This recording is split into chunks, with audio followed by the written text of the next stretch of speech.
तो electric vehicles को अच्छा तो सब लोग बोल रहे हैं, पर रियलिटी है कि खरीद कोई नहीं रहा। तो रिसेंट डेटा से पता लगा है कि 2025 में जितनी भी पैसेंजर कार्स बिकी उनमें से सिर्फ 5% इलेक्ट्रिक कार्स थी। पर ये शॉकिंग इसलिए लगता है क्योंकि ईवीज तो ट्रेंड में है, ईवीज तो हमारा फ्यूचर है और सारे ब्रांड्स इलेक्ट्रिक व्हीकल्स लॉन्च कर रहे हैं। तो फिर इंडियन कंज्यूमर ईवी खरीद क्यों नहीं रहा? रीजन तो बहुत सारे हैं, लेकिन पहला रीजन है ईवीज की हाई अपफ्रंट कॉस्ट। अब हम सब जानते हैं कि ईवीज को बनाने की cost internal combustion engine car से ज्यादा होती है। अब माना कि उनकी रनिंग कॉस्ट कम होती है, लेकिन ये हाई अपफ्रंट कॉस्ट कई सारे कंज्यूमर्स के लिए एक बैरियर बन जाती है, जिसकी वजह से वो ईवी को नहीं खरीदते। दूसरा बहुत बड़ा रीजन है ईवीज के साथ आने वाली रेंज एंग्जाइटी और इंडिया का अंडर डेवलप्ड चार्जिंग इंफ्रास्ट्रक्चर। अब एक पेट्रोल या डीजल कार के साथ आपको ये श्योरिटी होती है कि आपको कहीं ना कहीं पेट्रोल पंप मिल जाएगा, लेकिन ईवीज के साथ ऐसा नहीं है।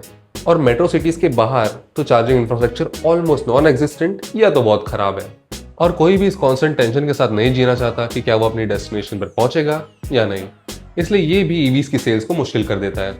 अब एक तीसरा रीजन जो मुझे पर्सनली लगता है कि इलेक्ट्रिक व्हीकल्स के लिए बहुत बड़ा चैलेंज है, वो ये है कि इलेक्ट्रिक व्हीकल्स में जो एक्सपेंसिव सेगमेंट है वो तो आपको बहुत बढ़िया रेंज और फीचर्स दे देगा, बट जो बजट सेगमेंट है, जो अफोर्डेबल सेगमेंट है, जो इंडिया में सबसे ज्यादा सेल होता है, उसकी ऑफरिंग्स अभी भी उतनी प्रैक्टिकल या लॉजिकल नहीं है। ये बजट इलेक्ट्रिक व्हीकल्स जो भी रेंज, फीचर्स या प्रैक्टिकलिटी ऑफर कर रही हैं और जिस प्राइस में ऑफर कर रही हैं, वो अभी भी इतना अट्रैक्टिव नहीं है कि वो उनको मजबूर कर दे कि वो अपनी इंटरनल कंबशन इंजन कार से इन ईवीज पर शिफ्ट हो जाए। इन 3 रीजंस के अलावा भी और काफी सारे रीजंस हैं, जैसे ईवीज की रीसेल वैल्यू को लेकर अनसर्टेनिटी, या फिर बहुत सारे ट्रेन मैकेनिक्स का अवेलेबल ना होना, या फिर the overall confidence in the market. पर सबका कहना है कि इलेक्ट्रिक व्हीकल्स ही हमारा फ्यूचर है। तुम्हें क्या लगता है इस बारे में?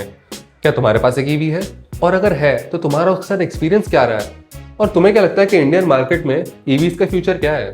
ये सब तुम मुझे कमेंट्स में बता सकते हो, and I will see you in the next one. Please consider following. Bye bye.